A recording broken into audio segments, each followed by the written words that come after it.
il y a bientôt 4 ans, le 16 octobre 2020, Samuel Paty était assassiné avec une violence innommable par un terroriste islamiste, plongeant la famille et les amis de ce professeur d'histoire-géographie dans un deuil bouleversant. Il y a 4 ans, la sidération qui a frappé notre pays tout entier et notre ville en particulier a laissé place à la colère, puis à la tristesse.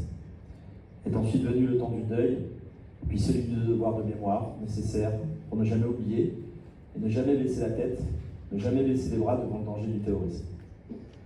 Monsieur le maire, quelques mois après les faits, nous tenions à vos côtés pour soutenir votre ambition de mettre en place un plan d'action jeunesse et citoyenneté pour Conflans-Sainte-Honorine, parce qu'il était nécessaire de créer un maillage d'alerte pour nos jeunes en réponse aux actes terribles de certains collégiens qui avaient facilité par simple appât du gain la commission de cet attentat. Comme beaucoup de Conflanais, nous étions aussi en attente d'actes forts et symboliques pour célébrer la mémoire de Samuel Paty, pour que l'on n'oublie jamais que le professeur d'un collège de Conflans-Sainte-Honorine a payé de sa vie le fait d'exercer son métier, le fait de défendre à tout prix une valeur que nous partageons tous ici, la liberté d'expression.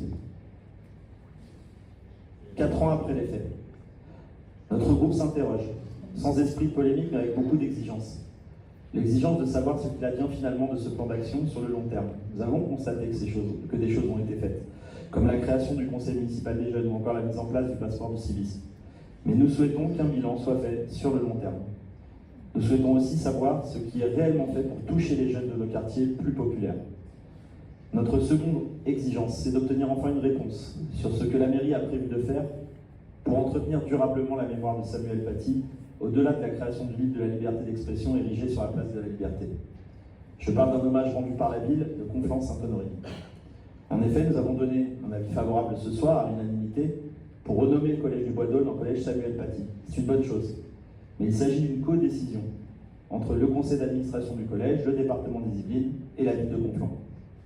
À son niveau, la ville aurait aussi dû proposer quelque chose, comme nous vous l'avons déjà exprimé lors d'une question orale il y a 1 an et en début de conseil municipal avec M. Garcia.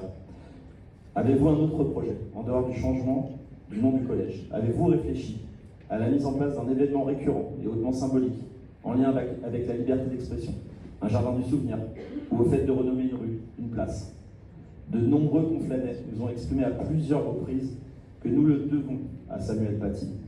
Nous espérons par ailleurs que vous associerez l'opposition à la réflexion sur la forme de cet hommage. 4 ans ont passé. Vous ne devez plus jamais renvoyer à plus tard cet hommage indispensable que nous devons rendre à la mémoire de cet homme. Ne rien faire, monsieur le maire, cela reviendra à nous auto-censurer collectivement sur ce qui caractérisait précisément Samuel Paty. Je veux parler de notre liberté d'expression. Monsieur le maire, nous vous le demandons avec sincérité. Honorez la mémoire de Samuel Paty au nom de Conflans-Sainte-Honorine.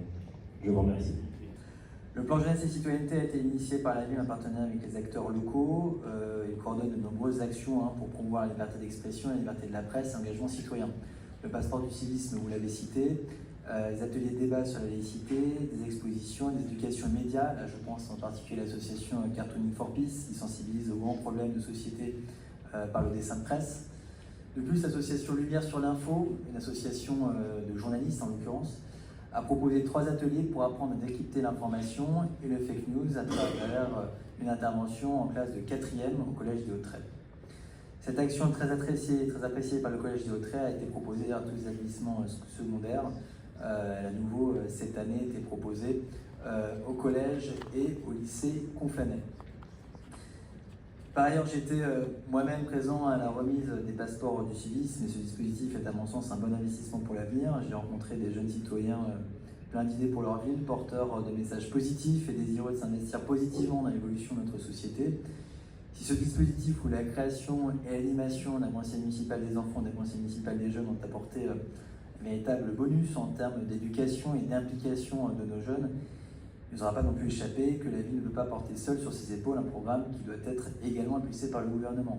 Alors je précise quand même que nous avons des professeurs, des collèges en particulier, des écoles élémentaires également qui se sont impliqués dans ces différents dispositifs. Nous attendons aussi quand même avec espoir que les dispositifs voient le jour et soient proposés par l'État également.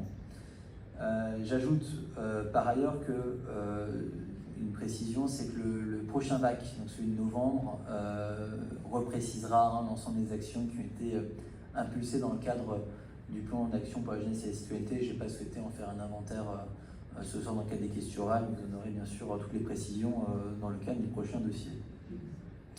Sur le triste anniversaire de l'assassinat de Samuel Paty, nous n'avons pas attendu ces échanges du conseil municipal pour agir. Nous avons, je l'ai dit en introduction, souhaité que les élèves qui ont côtoyé Samuel Paty aient quitté le collège du Bois d'Aulne pour réfléchir à la question de nommer le collège. J'avais écrit à la principale durant l'été pour lui faire part de mon souhait de voir le collège adopter le nom de Samuel Paty. Nous avons échangé d'ailleurs à l'occasion de ma visite à l'entrée scolaire avec Madame Vielle, qui m'a alors informé de sa volonté de passer ce sujet hors du jour du conseil d'administration. Et donc j'avais pas voulu, j'ai souhaité rester discrète sur cette question-là pour que le processus de vote puisse se faire de manière totalement indépendante et sans pression pour les membres du conseil d'administration. Le conseil d'administration a donné son accord lundi dernier, c'est ce qui nous a amené aujourd'hui à en débattre et à voter la délibération au conseil municipal, et il conviendra naturellement que le conseil départemental se prononce. A priori, Pierre Bédier y était très favorable. Sur les commémorations, je rappelle quand même qu'on a une commémoration annuelle à laquelle vous êtes naturellement conviés. Je précise que d'ailleurs l'hommage de la ville aura lieu une nouvelle fois le 16 octobre cette année à 19h, ce sera Place de la Liberté, et que dans le projet dont nous avons parlé sur la Place de la Liberté, il y a un projet de square sur lequel sera érigé le livre. Et peut-être autre chose, mais ça fait partie des réflexions en cours. J'ai pris attache avec l'éducation nationale sur un sujet, mais comme ce n'est pas encore abouti aujourd'hui, je préfère ne pas encore en parler au conseil municipal.